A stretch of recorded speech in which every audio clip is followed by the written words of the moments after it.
Check, check. Here we are.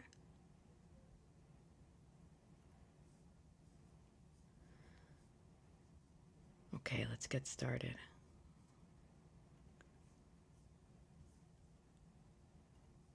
Oh, there's magic coming. Oh, there's magic coming. Oh, there's magic coming. Where you gonna be tonight? Oh, oh, oh. There's magic coming. Oh, there's magic coming. Oh, there's magic coming. Get ready for the rest of your life.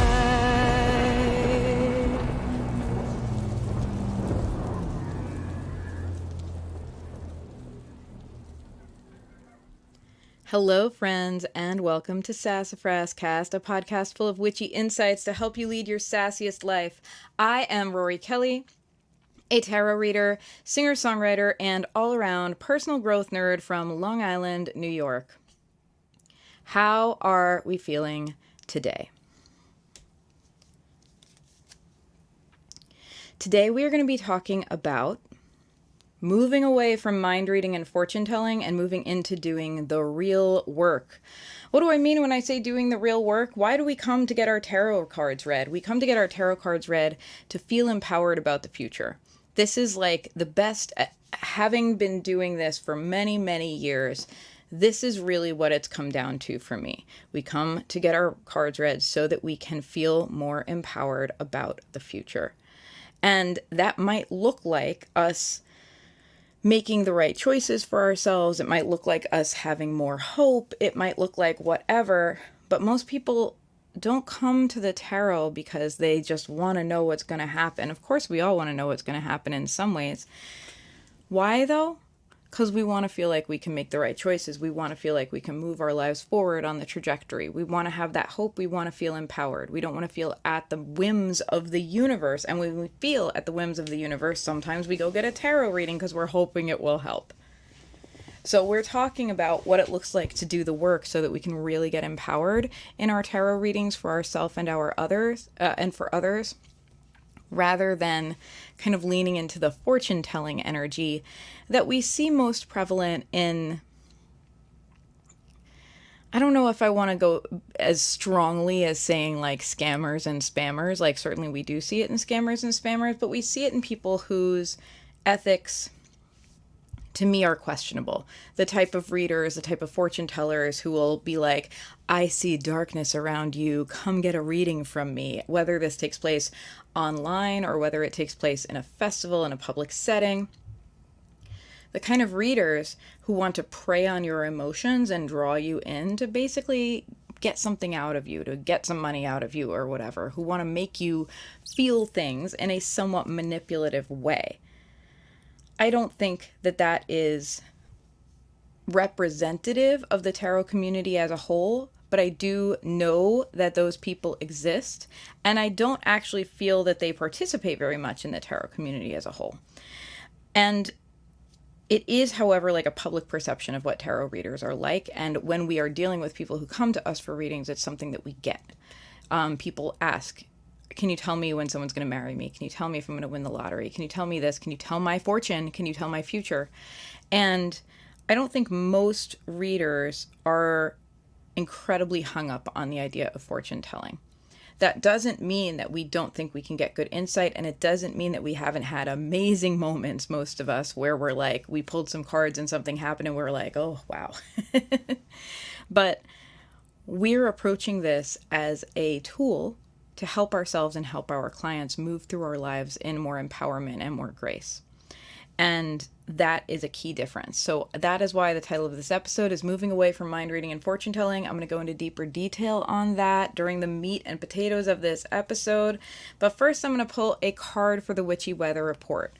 But also, let me kind of introduce to everybody a shout out to my patrons. If you didn't know this, you can support this podcast at patreon.com/Sassafras Tarot for $1 a month or more. I record these episodes live. My patrons get a private YouTube link before each one so they can tune in for the live recording, hang out in the chat, ask questions, and get them answered in real time. They also get access to my Discord server where we talk about all things witchy and wonderful, and a shout out in every episode. Here we go. Thank you to Amanda Curry, Melissa Marie Imagery, Rachel Miller, Chandler, Grayson, Millie Orozco, Ruby, Rebecca Jones, Brittany, Hannah Westlock, Brittany Campbell, and Jen McPhail. I'm grateful you're in my world. I'm also grateful to my music patrons who might also be tuned in for this, because as a musician, I have a Patreon, and I do kind of reciprocity between my two Patreons. So if you join one, you get access to the basic benefits of the other. So shout out to you, everyone who is in support of me as a human being and as a podcaster and a musician. Let's start by pulling a card for everyone. My intention when I pull this card at the beginning of the episode is that wherever and whenever I find you, it has some meaning for you right in the moment. Even if you're listening to this episode 6 years later or 6 months later, or if you're listening to it live, that right when it find you, it be meaningful to you. I'm reading today with the Way Home Tarot, which is by Bakara Wintner and Autumn Whitehurst. I love this tarot deck. It's become a real go-to for me this summer. Ready, set, here we go.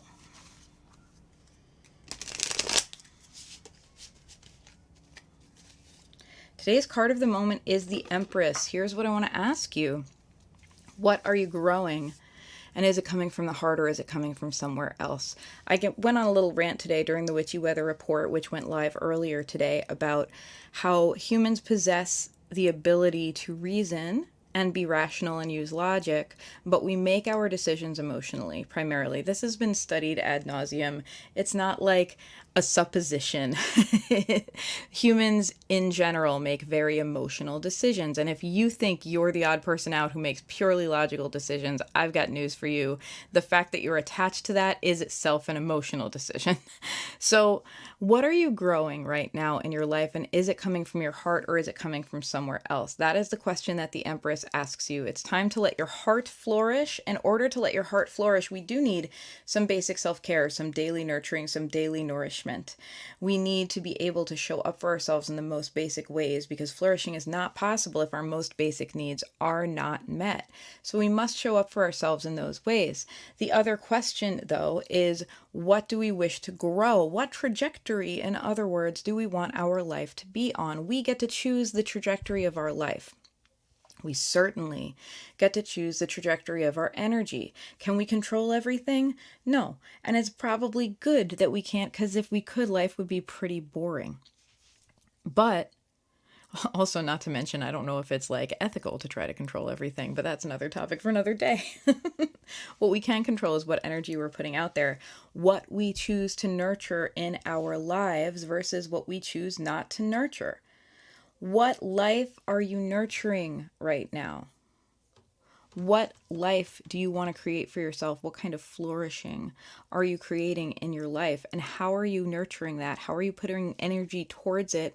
And also the opposite, how are you putting boundaries around things that will negatively impact that trajectory, right? If your trajectory, if what you want to have is, for example, a deeply fulfilling family life where it's all about you and your family, it's you and your loved ones, that's the focus. We can both nurture that by nurturing those relationships and showing up for them, and we can set boundaries to protect it by saying, okay, well, if my family life, my chosen family is most important to me, then quality time is important. And I'm setting boundaries by not allowing myself to doom scroll and choosing instead to spend important one-on-one time with somebody I love, for example. I can set boundaries by choosing not to let work get in the way by taking my work home with me or saying yes to things that really aren't fair and are demanding too much of my personal time, right? We have to do both. We have to nurture what we want and set boundaries to protect what we want. So the Empress is asking you, how can you nurture and protect what is in your heart this month? If you showed up every morning and asked yourself, how can I nurture it? How can I protect it with strong boundaries? What would happen? I would love to hear. Tell me if you do this. Let me know in an email, in social media, whatever. I'm always curious to hear how things land. All right, friends. Today we're talking about moving away from mind reading and fortune telling and moving in to doing the real work. So what am I defining as the real work? Well, I am a spiritual growth nerd, and in particular, I'm a psychological and personal growth nerd. For me, spirituality is kind of a flavor that has taken. in the last 10 years or so of my life. Not always, but I have always been committed to personal growth and doing the work. And doing the work means showing up for the good shit, showing up for the bad shit. Like the Empress suggests, we have to nurture what we want in our lives and also have to set strong boundaries to protect what we want from what we don't want. Doing the work is about showing up very honestly for our inner work. It's about showing up honestly for our hearts, for the good stuff, for the things that we want to see flourish and grow, for our dreams, for believing, for hope and inspiration, and believing that we can live a good life and being brave enough to try. And it also means doing the hard work, the confronting work of showing up with wisdom and awareness for the things that will threaten those good lives, for our own self-sabotage, our own shit, right? Being willing to confront ourselves and be confronted with our own shit, because guess what? We all have it. And part of doing the work is being willing to show up very honestly for it, rather than kind of sweeping it under the rug and hoping it will get just taken care of. And when we do sweep it under the rug, it affects us and it affects those around us, right? When we leave things in shadow, I'm always talking about shadow work. When we leave things in shadow, in essence, we're pushing it into our subconscious. When we say, I won't do the work around this, whether it's a fear of abandonment, whether it is a need for control because our life feels chaotic, whether it is low self-esteem, whatever it is, we all know what our stuff is. At least I hope we know. Like that's part of doing the work, is having at least a passing familiarity of like, what's my stuff? What's my shit? When we push it under the rug, we push it into our subconscious, into our shadow. When it's in the subconscious, it doesn't go away. We just feel like it's gone. It makes us feel better. It's inherently an act that is just about us, because we're like, oh, I don't want to deal with this, so I'm pushing it down. I'm pushing it into my subconscious, but I have to let you know it affects everyone around us. It affects us and everyone around us, because when it's in our subconscious, it gets to drive the bus. Once again, let's talk about how human beings make decisions emotionally and largely subconscious driven. There are many, many, many decisions we make all day, every day. Almost every moment of your life, you're making small decisions. And in order to avoid being completely in a state of overwhelm all the time, most of the time our subconscious drives that decision making, and mostly this is adaptive, right? I don't wake up in the morning wondering if I'm gonna, take a shower, make my coffee, make my breakfast. I just do those things. My subconscious is like, we did this all the past days, we'll do it again, right? This worked out well, we'll keep doing it. And I just kind of do that. I go through my routine, right? Having our routines is an example of our subconscious making decisions for us in a way that's adaptive. Do you have any negative routines? Because I think we all have some negative thought routines, right? The negative routines of when you're having a tough day and the self-critical voice starts to creep in and we start to go down the well-trodden path of our fear stories and our anxieties and our beliefs. These are negative routines, negative decisions our subconscious is making for us. If it's in our subconscious, we don't get a chance to review those myriad tiny decisions that it's making unless someone is nice enough to point it out to us, right? We don't get a chance to review. If our subconscious is like, I feel really uncomfortable socializing with people, so I'm going to wall myself off and just like not respond to any text. We don't get a chance to review that decision if we've just pushed our fear of socialization into the subconscious until one of our friends is like, what the hell? Why don't you ever text me back? Right? And so doing the work is about bringing it into our conscious awareness, being able to say, am I making the decisions I want to make? Now, how does this relate to the tarot? Because the topic I brought to you today is moving away from fortune telling and mind reading and into doing the work. I think that the fortune telling mind reading version that people have in their minds of what tarot is in direct opposition to doing the work. Now, that doesn't mean I don't think that there's some predictable nature of the tarot. I do think that like I've had very interesting experiences with that where I've seen things. Personally, I think that, and I actually tend not to push that belief on people too much. But when we approach the tarot as a tell me what's going to happen machine, we remove our agency, which really encourages us not to do the work. Because if we're like, I have no control, why bother trying to have control, right? This determinist kind of thinking of like, well, everything's going to happen the way it's going to happen. Then we take the pressure off of ourselves to like try to be a good person and try to show up for ourselves, right?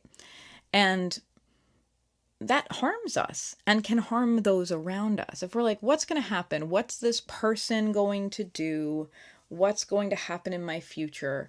Then we're asking, inherent in the question is a statement. And the statement is, things are happening to me rather than myself having an influence. And of course, the opposite isn't entirely true either, right? It's not that like, the other thing that I think is antithetical to doing the work is kind of an extreme view of manifestation, right? Where we're like, thoughts are things, everything you think becomes reality, which is terrifying. Thoughts are things, everything you think becomes reality, right? You have control. You are at the center of your life. Every single thing in your life is a direct reflection of the vibration and energy you're putting out. First of all, whatever the hell that means. And as a musician, I don't really love that, like, oh, it's about your frequency. And I'm like, I play a number of different frequencies every single weekend on purpose for enjoyment, right? Like we don't resonate at one frequency and it's good or bad. Frequencies are like a whole soundscape. There's a whole number of options, and it is the beautiful collage of them interacting together that makes music pleasing and exciting and interesting. So I'm sorry, I don't buy into the what is your frequency kind of pseudoscience that people bring when they talk about manifesting. But I'm getting a little bit digressy. When we talk about manifesting, the underlying thing is I'm in control of everything about my life. That's not true either. That makes you like maybe a narcissist, maybe a sociopath if you really think you can control everything about your life. Because guess what? Everyone you know is in your life. Do you want to control everyone you know? I hope you don't, because don't do that. And also, everyone you know is in your life. Does everyone you know have control over you except for you? I hope you don't think that either. Because the reality is we all have free will, right? So we need to come to a way to approach our practice of the tarot in a way that acknowledges our free will and influence, and also acknowledges that, yeah, shit's gonna happen that we don't have control over. Because both things are true. And that to me is the crux of doing the work. Getting comfortable with uncertainty and also with influence. Hydration checkpoint, everybody. Cheers. I'm drinking coffee today.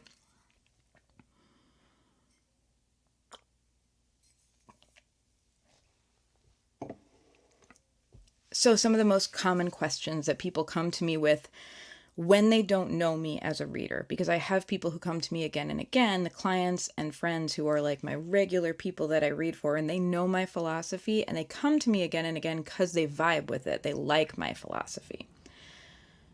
When it's just someone on the internet who showed up on my live stream, or someone at a party or an event who showed up at my table, and they may or may not have ever gotten a tarot reading before, and they certainly have never met me before, often, not always, but often, the perception is, okay, you're supposed to tell my future, right? You're supposed to tell my fortune. You are a human fortune cookie. What are my lottery numbers, please, right? It's that energy. And the common questions I get asked are yes or no questions about the future. Will he call me? Will I get the promotion? Will I get married? Is this person my soulmate? Am I going to get this money? Am I going to get the inheritance? Am I going to get pregnant? Now, all of those questions, I actually just recorded a tarot ethics class, and there's like the majority of those questions I will straight out refuse to answer because it's not appropriate ever for me as a tarot practitioner to dole out like medical advice. We're not doctors, we're tarot readers. We have training that is very different from medical school. So if someone asks me a medical question like, will I get pregnant? Like, Emma, is the cancer treatment going to work? I'm never, ever, ever going to answer that question. I will say, I'll pull some cards for you around what you can do to help yourself as you go through this experience. I'm never going to try to take the place of a doctor because I'm not one. That's a tarot ethics question. But the other thing that these questions have in common is they're all about bypassing your own influence, right? Is he going to call me? Well, it's a funny thing about telephones. They go two ways. Like, that's how they work, right? So if you really want to have a conversation with someone, if that's the question, are we going to get to have a conversation? I've got wonderful news. Your telephone can also make outgoing calls. Like, you can call him. And so then it's always interesting at this moment because it's like there's a reason that the person said, is he going to call me?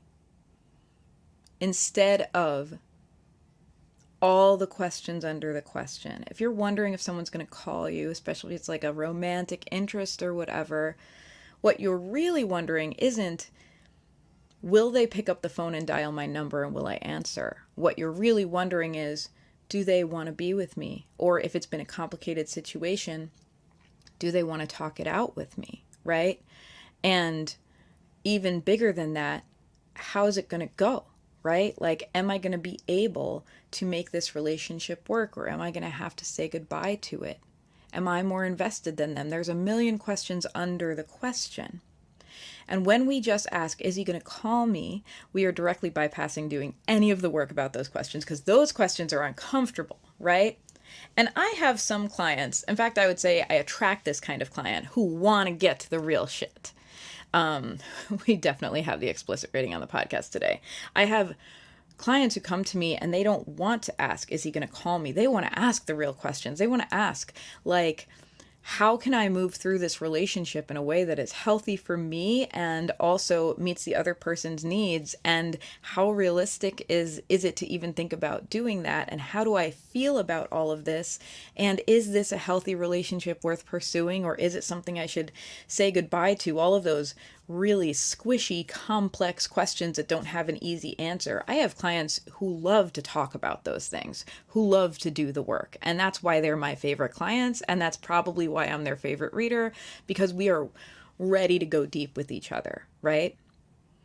And if you're asking, is he going to call me? There's all these other questions under it. And it's two categories, right? One category is I'm afraid to ask all the other questions, but they are on my heart, and I hope you understand that. And I tend to have a great experience reading for those people because I know there's questions under the question and we can get to the heart of the matter. Or it's the person who really doesn't want to do the work. It's the person who's like, just tell me if he's going to call. I want to know what's going to happen, but I don't want to look at any of my shit, right?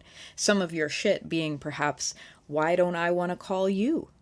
Why do I have to wait for the other person to make the first move, right? Why is it so important to me that this particular person call? And is it because I really am invested and really care? Or is it because I'm kind of hooked on this kind of dating game stuff where it's like, oh, I have to play the game and not appear too interested, and they're doing it too. And all of that stuff kind of hijacks our emotions and puts us in this real charged emotional pressure cooker situation with someone we might not even know that well yet, right? Not being able to do the work of like, well, if I'm asking if he's going to call, it's because I want to have a conversation. And will I be brave enough to have that conversation, or will we shoot the shit, right? Have 6 months gone by and I'm hoping he'll call to rekindle something, but we have some unfinished business. And when he calls, if he calls, will I be the person to be like, hey, we need to talk and we've needed to talk for a while. Are you ready for this? Or will I be the person who's like, yeah, not much. How about you? Right? And the truth is, you're not going to get what you want if you're not willing to do the work. There's a possibility that you'll get lucky, and that's how a lot of people go through life is, will I get lucky or not lucky? But the truth is, when you claim your agency, you claim your agency. You get to influence your life, and that's why we want to move away from mind reading and fortune telling. We want to move away from just tell me if he's going to call and move into, what do I really want? Why do I really want him to call? Is there a reason it needs to be him calling instead of me? There might be, right? The reason might be I've been putting in 120% of the effort into the relationship and he's been putting in 0%. And if he's not going to call, I'm going to bail, right? And that might be a real reason, and that's part of doing the work, right? And when you are willing to look more deeply at that, instead of just like, is he going to call? I hope he calls. When you're willing to look more deeply and be like, you know what, if he doesn't call, I shouldn't waste more time and energy. You might find you already know the answer to your real questions on your heart about this relationship, which is maybe it's not working out, right? And I'm not the dump him tarot reader, and I happen to just pick this because people ask it a lot. Is so and so going to call? It's like pretty genderless. There's absolutely some kind of fraught things that happen in heterosexual relationships in particular about society's relationship with gender, but like, is this person going to call me is a pretty, everyone asks it. And it's fraught with all the questions that we don't ask.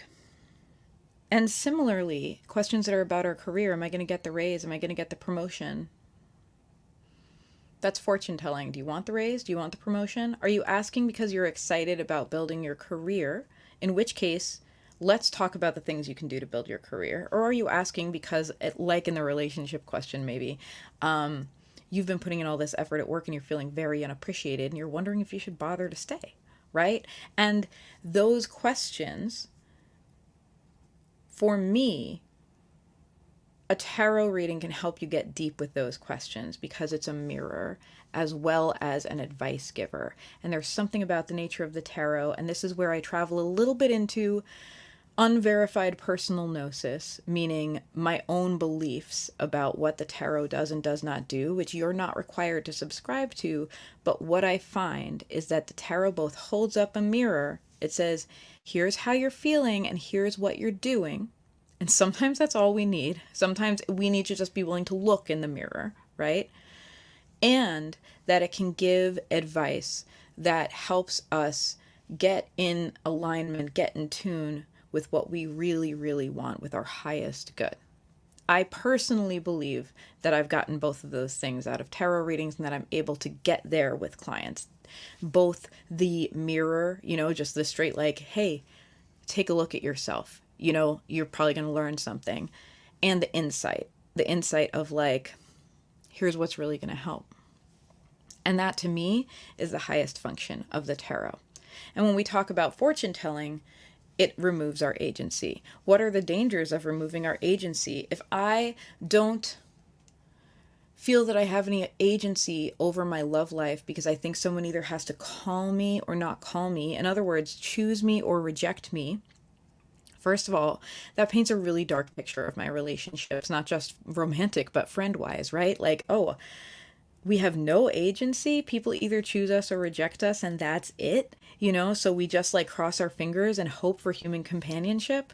And it removes our agency and takes away very obvious things we can do, like start a conversation if we feel like we need to talk to somebody about a specific topic, like address if someone has been hurting our feelings by saying, hey, when you do this, it makes me feel like this. Can we talk about it? Because this relationship's important to me, but I shouldn't be hurting all the time. Right? Or if we're really interested in someone and would like to get to know them better, we could say, wild concept, I'm really interested in you and I'd like to get to know you better. And when we take away our own agency like this, it also takes away honesty because we feel like we have to play a game. We feel like we don't know what the person is going to say and we have to wait and see and kind of plan our response around how they feel. But cool news. In every single relationship in your life, you get to decide how you feel about it, and you get to decide how you put yourself out there or not. You get to decide, this person is really exciting to me, so I'm going to go for it with them. Or this person isn't treating me very well, so I'm going to set a boundary, and if they don't react well, I'm going to bail, right? And everything in between. When we acknowledge our agency, our life gets a lot more interesting, our possibilities get a lot juicier, and we have to acknowledge that the future gets a lot less cut and dry. And that is part 2 of doing the real work, is getting comfortable with uncertainty, right? We have to get comfortable with our agency Because if we really have agency, we have to admit to ourselves that we can fuck it up. That's part one. We have to get comfortable with the fact that yes, we do have influence, and that scares us. And we have to get comfortable with, but we don't have complete influence, and that also scares us. So the reason we turn to the tarot and other divinatory things and fortune cookies and whatever else, hoping that they'll tell us a good future, is because of fear. And it's because we're afraid of our own power and we're afraid of not having power, both at the same time. Like I said, human beings contain the ability to reason and be logical, but our decisions are not always logical. And that's actually a beautiful facet of the human experience, that we can experience two very different extremes, both as true at the same time. We can both be terrified of how much power we have and terrified of how little power we have at the same time. And the more important a situation is to us, the more we feel both things generally.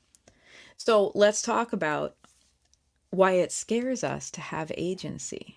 It scares us to have agency because if we do, everyone else does too, right? It scares us to have agency because if we're like, oh yeah, I could pick up the phone and have the conversation, well then guess what? That person could hang up on you or not take your call. Right? It scares us to have agency because when we realize we can do something, we realize immediately after that it requires bravery, right? That it requires vulnerability. And it scares us because it's out of our control how it will be received. We're afraid we don't have agency because though we can pick up the phone, the person on the other end might hit, block and block our number, or might pick up and we might have a great conversation or we might have a bad conversation. So we're afraid of both. We're afraid of our agency and we're afraid of our uncertainty. And we're afraid of our agency because we're afraid we'll fuck it up, right? If we're like, is he going to call? Partly we're thinking, well, if he calls me, right? If I'm so interested and he calls me and I want to have a good conversation, well, at least a chunk of that is already taken care of. He cares enough to call me. The question under the question is, does he care enough to call me, right? And if we have to take on our agency, we have to ask ourselves the question, am I willing to call myself and find out if he cares? And we have to admit to ourselves that we might have influence over how another person feels about us. Is he going to call me is a simple, it's the most basic question. Is he interested? Right? Whether it's in a relationship or in working things out, like depending on where a person is in the flow of the relationship, And when you start to think, wow, I have agency, I could call myself, you also have to acknowledge I could call and I could say, here's the conversation I want to have. And because I'm feeling so emotional about it, I might get tongue-tied. I might say the wrong thing. I might embarrass myself and put my foot in my mouth. I might be upset enough about the conversation that we need to have that I come off as very angry and the person doesn't want to talk to me anymore because I'm not perfect and I can't manage my emotions personally. It opens a can of worms, in other words. So is he going to call me is the easy way out? Except it's not the easy way out, because what happens when someone gets an answer to, is he going to call me? I can tell you as a tarot reader. I can tell you what happens is if the answer is yes, there's more if questions, right? There's more, okay, well, since he's going to call me, when? And what are we going to talk about? And like what happens is like the other questions begin to come out. And if the answer is no, if the person wants them to call, often they'll just ask again later. That's something I watch people do a lot. They'll turn to a tarot reading about something they want to see happen or something they want to see end in their lives, and they'll just keep asking the same question, hoping for a different answer. Once again, human beings make emotional rather than rational decisions. It's a part of being human. It's a beautiful facet of who we are. I'm not knocking it, right? And so sometimes asking these questions that are about mind reading and fortune telling are ways for us to avoid how we really feel. In fact, I think most of the time they are. And when we choose to go deep and do the real work, when we ask a question that is really about what's really at stake for us emotionally and how we can influence that outcome, when we ask those questions, we get a chance to grow. We get a chance to do better than just wait by the phone hoping someone will show us their affection or interest. We get a chance instead to say, well, if this is really important to me, I'm going to figure out how to either make it work or try everything I can so at least I can say that I did that, right? Because sometimes things do or don't work out. Sometimes we're afraid that no matter what we do, it might not work. And that's sometimes true. Sometimes, no matter how much we try with a person, they are just never going to love us the way we need to be loved or really see us for who we really are. Maybe it's because of their own stuff. Maybe it's because they're wrapped up in something else. Who knows? Sometimes, no matter how hard we try with a situation, when we're like putting ourselves out there for the promotion, putting ourselves out there in our careers, putting ourselves out there in different ways, sometimes we just don't get the outcome we want. Sometimes we don't win the contest. Sometimes we don't get the job offer. Sometimes we are responded to with negative, like with criticism rather than with praise. And that is where our own agency becomes frightening to us. Because as long as we feel, this is a little more of a psychological episode than a spiritual episode, but maybe it's both. As long as we feel, well, I guess I could always try, then we have one more thing we haven't done yet, right? As long as we're like, well, I guess I could call in myself, then we have one more thing. We have a last ditch effort, right? We have a Hail Mary we could make at the end of the play if it all else fails, right? And then if we try and it doesn't work, then we're like, oh shit, I'm out of ideas. I've gone through the whole play, but I don't have any other ideas, right? And so there's a fear of a dead end. And so we actually create these dead ends for ourselves. We ask ourselves, is he going to call? When what we really are thinking is, I'm afraid of calling myself because I might find out it's over. Or I'm afraid of calling myself because I'm afraid it's just not going to work out between us and that will become really apparent, right? Or whatever it is. So we create a dead end, which is us sitting there in limbo, doing nothing, hoping that someone else will be brave for us instead of embracing the uncertainty. And I can understand why, right? I've done it. I bet you've done it, right? Like we're not impervious. We have feelings. And especially if our feelings are very invested in someone or something, we create the dead end for ourselves to avoid having to deal with how scared we are. It's scary to pick up the phone and be like, I'm interested in you. Or we really need to talk if we're going to continue to have a relationship. Do you even want to, by the way? Because I'd like to if we can work it out. Like those are scary things to say. The big, brave, grown-up moves. And it's scary to put yourself out there and go after your dreams. If your dream is to go out there and try to win a battle of the bands, or if your dream is to go have a particular type of a career, if your dream is to be creative and create something really beautiful that matches the art in your heart, in your mind's eye. If you try and fail, the fear is it's going to be crushing. But the truth is, if you try and fail, you learn something so you can try again next time. It's not truly a dead end. And same is true with relationships. I often use these kind of parallel things of like career, relationship. These are things people ask about a lot. Money's another one. There's a perception like, oh, it's a dead end. If I get the outcome I don't want, my life is over. That's why we do the mind reading and fortune telling, because we're actually asking, is my life over or do I have a chance? And of course, that's such a black and white view of a situation, right? If someone doesn't ever call you again, if they ghost you, even if it breaks your heart, your life is not over. In fact, if you're meant to be with someone who really is a better match for you, and this jackass ghosts you, who you happen to be very hung up on at the moment, they might be doing you a favor, right? Instead, you might have had like a weird situationship with them for 6 months and wasted more time before you met the real person that you were meant to be with, whatever that means, right? Like, that's another question I won't answer. Is someone my soulmate? Is someone my twin flame? That is for you to evaluate for yourself, because everyone has different kind of definitions of what those words mean.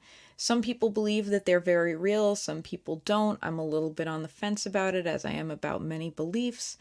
But at the end of the day, you have to decide, based on how you feel in your heart and based on the information before you, how things are working with the person, you have to decide, well, does it seem like they're my soulmate or twin flame? And if you're calling up a tarot reader to ask if the person is going to call in order to avoid a conversation, I'm going to say, if that person is your soulmate or twin flame, if you really think they might be, aren't they worth being a little bit brave for?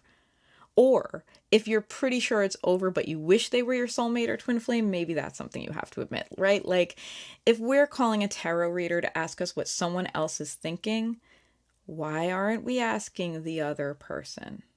What's the fear? And that's the real work. So let's move into which you got this, because I've given you a lot of reasons why asking these fortune-telling, mind-reading type of questions isn't that helpful. So what is helpful? What is helpful to me is, how can I move this forward in the right way? I say right way because it covers a lot. In the right way, meaning in alignment with my values, right? Like, I'm not going to try to manipulate somebody. So I might be able to move something forward by manipulating them, whether it's a relationship or a career goal or a money goal. But I won't do that because it's not my values. I don't wish to be manipulative, right? So in the right way covers in a way that feels right to me, that doesn't impinge on my values. And in the right way also covers, like, in a way that's actually good for me, right? Because I can move something forward, but if it's actually not good for me, I'd actually like to know about it at this stage in my life, right? To go back to, is he going to call me? Or maybe we'll ask a more interesting question or a different question, because we've kind of focused on that for a long time. Am I going to get the job offer, right? This job may or may not be the best job for me. All I know is I want it right now. If I'm asking that question, am I going to get this job offer? I put in my application, I did the interview. Am I going to get the offer, right? Hopefully I did those things. You know, if I'm asking that question and I haven't done the most basic aspect of applying for the job, well, you know what I'm going to tell you to do.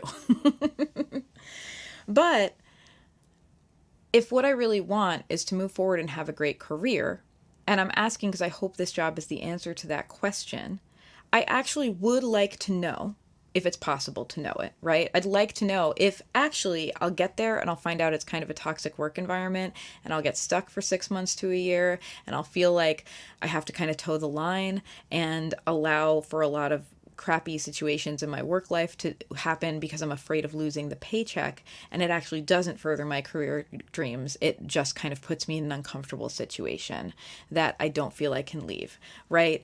And of course we can't all tell the future, and we do turn to the tarot for those kind of pieces of guidance.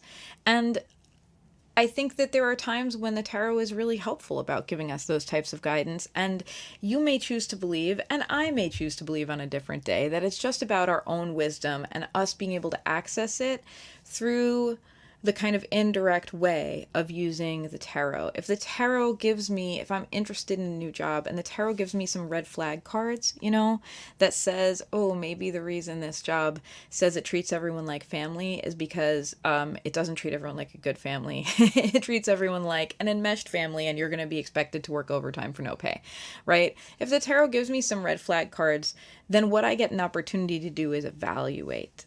Then I get an opportunity to look at what I've already seen, perhaps in the interview process, and be like, you know, some of the questions they were asking me aren't questions I was actually that comfortable with. Like, this seems like a dream job from the advertisement I saw for it or whatever, but when I've looked below the hood, I'm curious to know whether it really is. And that might simply activate our own discernment, right? And our own discernment might be like, it's still important to me and I'd still like to see it through, and that's okay. You don't have to do everything a tarot reading says. You're in the driver's seat. We don't have to use tarot as a way to short circuit our agency. So what's helpful is to ask, what's best for me in this situation, and how can I act in accordance with it, and how can I have the influence to get the outcome I want, right? And that getting the right question already requires doing some shadow work. So I'm going to ask you some questions you can ask yourself to get to the right question. And that's what you got this for right now. What should I ask instead of, will he call? Will I get the job? Am I going to be able to make rent this month? Right? What will happen? Yes or no? Does the universe like me? Check yes or no. What questions can I ask myself about that? Why do I care about this? What will I do if it doesn't happen? What will I do if it does happen? How will I feel? What answer am I afraid to get? And what answer am I really hoping to get? What happens if I get the answer that scares me? And asking ourselves those questions before we perform a reading or before we reach out to someone for a reading, I would say especially if you're going to pay for a reading, get yourself the right questions first, because there are many people who will take your money and will not listen to the questions under the questions, and who will give you a reading that is not actually the reading you need, right? I don't happen to be one of them. If someone comes to me with a question that feels like there's other questions under it, I'm going to dig deeper with them. I'm going to say, well, what's the reason you're really asking me this, right? Because it seems like you're asking me to tell your fortune around something you have a lot of emotional investment in. Let's dig deeper, because I want to give you more power around that. And not every reader will do that. A lot of readers will just tell you what they think you want to hear, or kind of take the question at face value. And this maybe reflects their beliefs. I'm not necessarily saying they're right or wrong, but there are people who will take a question like that. Will he call me? Will I get the job promotion at face value? And be like, let's see what the future holds for you, and give you like a yes or no answer. And in my opinion, they've done you a disservice. In my opinion, by doing that, they've blocked you, they've enabled you to use this as a way not to look at what you really want. So what are some questions you can ask yourself? You can ask yourself, we've gone through a few of them, like, what do I really want to see happen? What am I afraid will happen? What will I do if I get an answer I don't like? And then, like, let's evaluate some of those responses, right? Because that's going to give us some really good information. If any of the responses is, oh no, my life is over, right? I get the answer I don't like, oh shit. I get the answer I don't like, I go ask again, on a different tarot live stream. I get the answer I don't like, I go to sleep and ask again in the morning, because maybe something about the universe has changed in 24 hours, right? That indicates we're in denial. That indicates that we're so afraid of getting an answer we don't like that we're just like, la, la, la, la, la. And then we really might need to gently and lovingly ask ourselves why this is so big for us, right? This might stop being a reading about what is the future going to bring, and start being a reading about why is this so big for us? Like, maybe there's something deep that's ready to be healed in us. I think, and a lot of my metaphors today seem to be about relationship. Often in relationship, a conversation morphs from being about one thing to another. Have you ever had this happen, where maybe you're talking to a friend or a partner about a disagreement that you had, and you first think the conversation is about that particular disagreement, right? It's like, I am not comfortable with the fact that we make these plans and then they kind of end up very loosey-goosey and get canceled at the last minute, and I don't know if I ever really have plans with you, right? I'm upset because you didn't show up, and we kind of made these plans and I planned my day around it, but we never really confirmed and it never really happened. And then that conversation might evolve into something else, right? That conversation about a particular topic, about like, are our plans real or not, right? Might evolve into like, hey, it actually really hurts when you don't make me enough of a priority to put me as a non-negotiable in the schedule. And then the conversation might further take a turn where the person feels attacked and is like, what the hell made you think that? Like, why didn't you just tell me? You know what I mean? And so we can have these conversations that can escalate very quickly. And the same is true when it's not a conversation with another person, but a conversation with ourselves. We can have these conversations with ourselves like, is he going to call me? What are we going to talk about? Is he going to address the elephant in the room, or are we going to have to keep talking around it and I'm going to just be wondering the same thing next week? Is he going to call me next week? Are we going to keep talking around it forever? Am I going to just be stuck in limbo with this person for years? Am I never going to be happy? Right? We watch the escalation happen as we allow our thoughts to flow with the question under the question. And you know what? If we're able to be loving and take a step back and do that gently, we can really heal. Because if the question under the question isn't, Is he going to call me? Are we going to have a nice conversation? That's usually not the question under the question. If the question is really, am I going to be alone forever? Well, maybe the tarot reading that would really, really help you is about healing that feeling, is about, why am I so afraid of being alone forever? Do I hate my own company? Is it low self-worth? What is it that makes me feel like everything rides or dies on one phone call? What is it that makes it so high pressure for me? Like, what is this unmet need? What is this kind of unanswered pain in my heart? And part two, the most important part, how can I show up for it, right?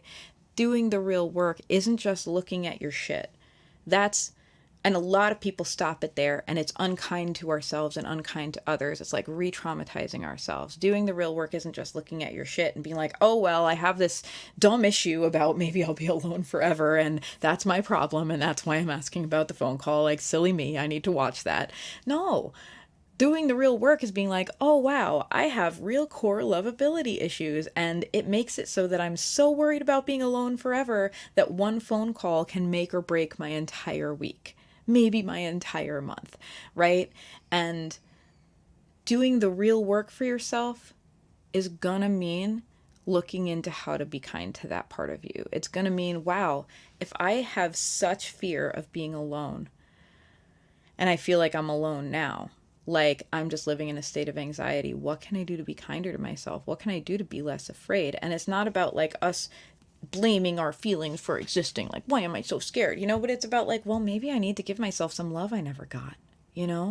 If I learn that I get rejected when I show up and ask a vulnerable question, so I never ask a vulnerable question, so I never exactly get rejected, but I never know I wouldn't if I did ask the question, then I'm living in this state of anxiety where I never feel fully loved, right? And maybe we can start asking ourselves, what are some small ways I could meet that need? If not in relationship, then with myself. Can I befriend myself around this? Can I find small ways to be brave in other relationships so that I start to build a little more feeling of stability that maybe I should have gotten as a child, but oh well, it didn't happen, so how can I do it now? Doing the real work isn't just knowing about our shit, it's being willing to be kind to ourselves about it and being willing to take baby steps to heal our shit. And that is a great question to ask the tarot. What baby steps can I take around this? How can I heal? How can I be kind to myself? We went through some questions we could ask ourselves. What can I do? Or even bigger, what was it? What are the outcomes I'm hoping for? What am I afraid of? What will I do if I get this answer? What will I do if I get that answer? That are, trying to get at the real issue. And now we have questions we can turn around and ask the universe, the tarot, whatever. What can I do to heal from this? I just found out, cool, I just found out my fear is being alone forever. Or if in the case of work, like I just found out that my deepest fear is like a really unsatisfying career where yes, I get paid, but I never get to be my biggest self. Or I just found out that my biggest fear is being homeless because I don't have a stable job or whatever. The next question is, how can I show up for that fear? Like how can I heal this part of myself so I can function better? What practical steps can I take to get more of the outcome I want, which might be money or might be care from other people in our lives or might be fulfilling work, right? What steps can I take practically to get that outcome? And what steps can I take with myself to be kind along the way to trying to get that outcome? How can I love myself even in this scary, uncertain time? Right? The real work is about doing both. The real work is about showing up for our agency. What can I do? And showing up for uncertainty. How can I care for myself even though I don't know what will happen? And that is the real work. And those are the questions we can ask ourselves and ask the tarot. What can I do? And how can I care for myself regardless of what happens? How can I best show up? If you are a patron, your bonus episode is going to be a spread I use for the real big situations where I'm a little too afraid. The situations where I want to ask, is he going to call, rather than the real question under the question. I have a spread that I use for those situations when I'm in something where it feels scary to get a reading because there are answers that I'm very attached to, but I have big feelings and I really do feel it's beneficial for me to begin to process them. I'll share that spread with you. If you are a patron, that'll be in the bonus episode. $5 and up patrons get that. For everyone else, I'm going to invite you to think about this the next time you get a reading or the next time you give a reading to yourself or someone else. What's the question under the question? Am I asking this question to do some mind reading and to perform some fortune telling? And if so, is there a way I can dig deeper and begin to do the real work, which often involves shadow work and often involves healing? And the big question under the question is always, how can I show up for myself? How can I show up for myself practically, outward, putting myself out there to try and get the outcome I want? How can I show up for myself lovingly, inward, reparenting myself and nurturing myself in this big uncertain world? Those are the real questions that I think that we can tackle with the tarot and begin to make a part of our personal growth journey. Let me know what you think, friends. My name is Rorie. This has been SassafrasCast. I do this every month. If you like the podcast, if you leave it a rating and a public review, like anywhere you listen to podcasts, that's a really big help. And that's a free thing, a free way that you can support a podcast creator. If you would take a moment, if you heard this and were like, oh, my friend would love to hear this, send it to them. I'd be really grateful. Like those kind of very small actions can make such a big difference in the life of a creator.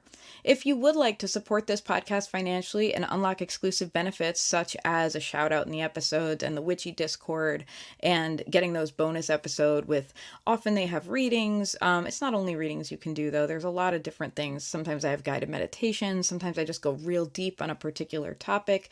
If you want to get access to those things, join the Patreon at patreon.com/Sassafras Tarot for $1 per month or more. If you have a question or idea or suggestion, or you just want to like talk about witchy shit with me, I'd love that.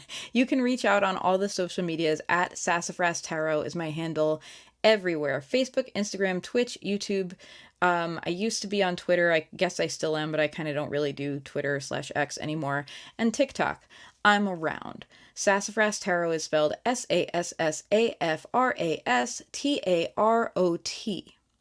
And if you want to order a reading from me, you can do so at etsy.com/shop/Sassafras Tarot.